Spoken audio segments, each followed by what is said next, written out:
Shalom. This week's Torah portion is Parashat Terumah, the seventh portion in the book of Shemot, Exodus, beginning in chapter 25.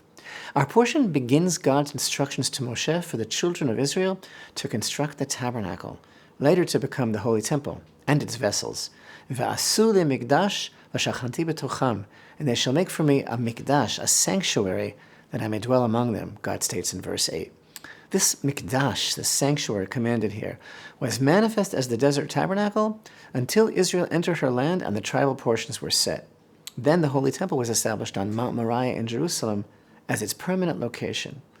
From this point on, the remainder of the book of Exodus and almost the entirety of the book of Leviticus will be taken up by the sanctuary and its service. It becomes clear that God's commandment of, "And they shall make for me a sanctuary and I will dwell among them," has been the goal of everything that's preceded it. It's been the goal of creation all along. It was the purpose of the Exodus from Egypt. It was presaged by the forefathers and prophesied at the splitting of the sea.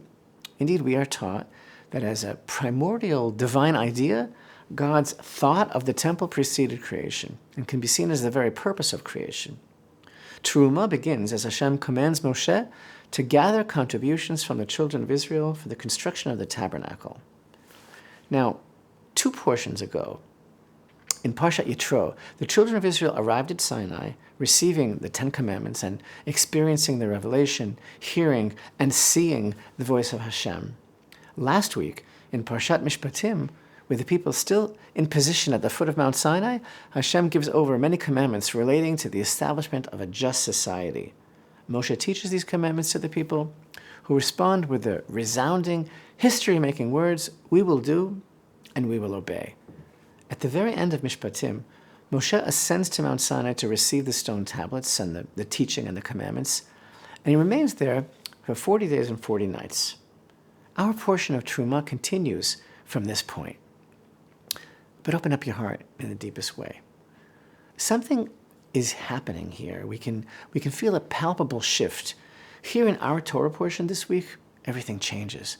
The perspective changes from last week's portion of Mishpatim that showcased Hashem's concerns for man, his instructions to aid us in living proper, upright lives in this world, now to a challenge that God now issues for us to be concerned with him, for man to seek his presence in this world, for man to let him in, so to speak, to invite him.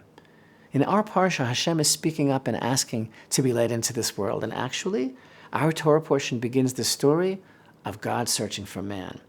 It presents man with the opportunity for a true divine reset towards a whole new world. Not since man's expulsion from the Garden of Eden has there been such a catalyst for rapprochement like these words, "Make for me a sanctuary so I may dwell among them." From every man whose heart motivates him is a call from God's heart, as it were, to man's heart. Like, does anyone have a heart for me in this world? This is the key to understanding everything related to the temple and its service. He is looking to be welcomed into this world, into our lives, to be revealed in this world. And thus Hashem is here, not giving us further requirements, the burden of a set of obligations, of laws. He's expressing his request to be part of our world.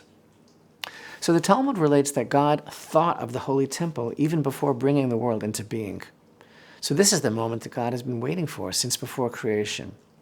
It's also the secret of man's creation. As we are taught, Adam was created from the very spot of the location of the altar in the holy temple, the place that realigns his relationship with God. And it's the secret of the Garden of Eden. As the sages teach, the center of the garden and the location of the tree of life is the Holy of Holies. This instructs us that the divine service in the holy temple is an act of rectification and a way of getting back to the garden. A cherubim atop the Ark of the Covenant within the Holy of Holies that we will learn about this week. The cherubim are a reflection of the very same concept of the kruvim, the cherubim that guard the path to the tree of life. Thus, the Holy Temple is the perfection of creation, the continuation of Eden, the continuation of the Sinai revelation. And it represents Hashem's dream, as it were, of hoping that we would want him in our world. And this sanctuary we are about to build for him is a place for all mankind to connect with the one perfect unity that is God, a place to gain higher consciousness, to overcome base nature, to elevate all existence, a microcosm of a perfect world designed to aid man and growing closer to his Creator. So Hashem is giving over all these commandments to Moshe on the cloud-covered mountain. And now open up your heart. Regarding the plan for the tabernacle, verse 9 informs us, like everything that I show you, the form of the tabernacle and the form of its vessels. And again in verse 40, regarding the menorah, we read, see and make according to their form that you are shown in the mountain. And so too regarding the altar, the Torah states in verse 8, you shall make it hollow out of boards, as he showed you on the mountain, so shall they do. What's the idea of Hashem showing Moshe these details on the mountain? This is so deep, because while Hashem taught Moshe and transmitted to him the entire Torah, every detail of every one of the commandments with all their details, including all the commandments that are parts of the concepts of the tabernacle and the holy temple, yet here are three particular points that the Torah actually bears witness and testifies that God himself showed them to Moshe. He showed him the pattern of the tabernacle and the pattern of all its vessels, the plan of everything, and images of the menorah and of the altar.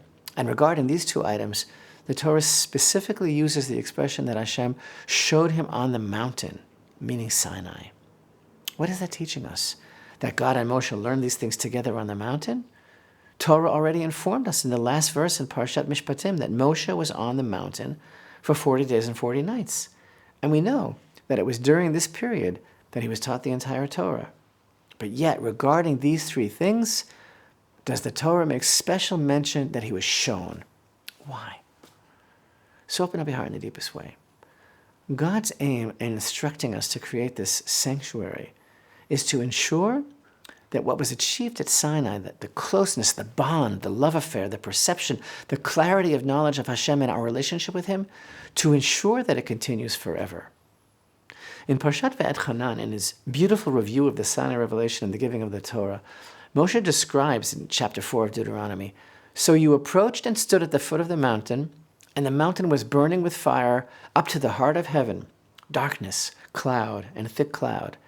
Hashem spoke to you from the midst of the fire. You were hearing the sound of words, but you were not seeing a likeness, only a sound. And at the conclusion of this whole amazing review in Parshat V'etchanan, how does Moshe sum it all up? What was the purpose, the reason for everything that you experienced at Sinai? He states in Deuteronomy 4, in verse 35, you have been shown in order to know that Hashem is God. There is none other beside him. So the whole experience of the Sinai revelation was to know that there is none other beside him. Just to act upon and live according to that knowledge is the goal of every day of our lives. And thus the Holy Temple, which occupies such an important place in Torah, and such a central place in our lives, its purpose is to help keep us focused on that goal and work towards it. So now open up your heart in the deepest way. Each of these elements that Hashem showed Moshe in the mountain represents a novel idea in the world, a totally new direction for humanity, which is unprecedented in human experience and history, a new perception that can lead to an actual change in reality. Regarding these focal points of the tabernacle that will bring about this huge change, the verse states, according to what you saw in the mountain. These words refer not only to the items that Hashem showed Moshe, but to what you saw in the mountain. You have been shown in order to know Hashem is God. There is none other beside him. Precisely because of what you saw in the mountain.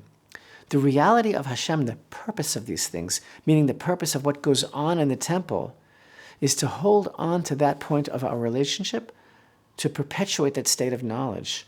Because the Sinai insight into the true nature of reality is a toolkit for life. God showed Moshe the plan for the tabernacle on the mountain because its purpose is to help us stay focused and connected to Sinai forever. Hashem also showed Moshe the menorah on Mount Sinai. Kindling the lights of the menorah in the sanctuary will actually change the world. We are commanded to kindle these lights because man is responsible to bring light into the darkness, because man can actually bring Hashem's light into this world rather than just sit idly by and allow the darkness to subdue the light. In this world, darkness precedes the light, and it was evening and it was morning. But the menorah addresses the illusion of darkness, the darkness that's only from our side. As King David prays in Psalms 139, would I say, surely darkness will shadow me, then the night would become as light around me. Even darkness obscures not from you, and night shines like the day. Darkness and light are the same. The light that shines forth from the menorah represents the divine light of the Shekhinah, the divine presence that lights up the darkness of this world. But it needs to be kindled by man. And that's what Sinai was all about. And thus God showed Moshe on the mountain. This is what he had to be shown, because this is the message of Sinai. Also, the altar Moshe was shown at Mount Sinai. And the service at the altar represents perhaps the most unprecedented idea of all in human history, that God's will is even manifest in the lowest strata of creation, and all of existence can be elevated to play a part in a cosmic unity and harmony that recognizes man's search for redemption through his effort to refine his nature and rise above his base instinct. At the Mount Sinai revelation, Israel understood that nature is nothing more than an illusion that conceals Hashem's perfect unity. When the Torah was given and the heavens opened up and they heard Hashem's voice speaking, they understood that the greatest secret of life is to live in a state of constant renewal. And this is the purpose of the Holy Temple as a continuation of this experience. Several weeks ago in Parashat Beshalach, we learned about the manna, the bread from heaven that God provided for Israel in the desert. Hashem commanded to Moshe to take aside a measure of this remarkable and miraculous heavenly bread as a keepsake and testimony for all generations, to be kept in the proximity of the Ark of the Covenant, in the Holy of Holies, as a reminder of his relationship with his people, as a reminder of those days about which the prophet Jeremiah says so lovingly in chapter 2, when you followed after me into the desert, Hashem says, when our love was new and so exciting and growing ever stronger, like young love does. Hashem commanded Moshe personally to keep a container of manna to demonstrate that this love will never be interrupted, it will never be broken, that this is a reflection of how it really always is, despite the concealments and the illusions. They ate the manna until they came to the border of the land of Canaan, the verse tells us. From the day that the nation crossed over into the land of Canaan, they no longer received the divine gift of the manna, but they had to grow and produce food for themselves. But that is a process no less divine. So this testimony of the portion of manna was to remind the people that in the future, when the manna will have ceased, as they need to work and struggle and toil for food, they should always see Hashem's love. They should always be able to recognize the love of the one who is really providing for them. Even when they will be eating bread from the earth, they will recognize that it's all truly bread from heaven. The container of manna would remind them that even though they now receive their sustenance through the cause and effect of the natural world, which gives them the illusion that they're preparing it themselves, and they don't easily see the one who's giving it, still, it's emanating only from him, and the love is still uninterrupted. And this is the heart of the Holy Temple experience. This is what Israel experienced at Sinai, and this is what Hashem showed Moshe in the mountain as well. This month of Adar is known as the special month of joy. Our sages state, when Adar enters, we increase in joy. This joy reaches its apex on the days of Purim that we will be celebrating next week. The Purim miracle of Israel's deliverance from Haman's diabolic plans reminds us that there are no coincidences. The scroll of Esther is the only one of the 24 books of the Tanakh in which Hashem's name is not even mentioned, not even once. And the events chronicled by the scroll of Esther seem like random, isolated, unrelated incidents. But it was slowly revealed that everything that was being orchestrated by the hand of Hashem, whose very presence was hidden throughout the saga. God disguises his presence in our lives through everyday events that seem random, and he waits for us to find him. This is the true source, this knowledge is the true source of the joy of this month of Adar, the realization, the revelation in the life of every individual that Hashem is always with us, that we are never alone, despite the concealment, despite the confusion and the doubt and the seeming randomness. This is the source of true joy. And the more Hashem's presence is concealed, the secret of Adar teaches us, the more we can be sure that he's with us. And the more he appears to be hidden, the more his presence beckons to us to be revealed. Parashat Terumah is all about Hashem's desire that we reveal his presence in this world. But of course, God does not need a place for himself.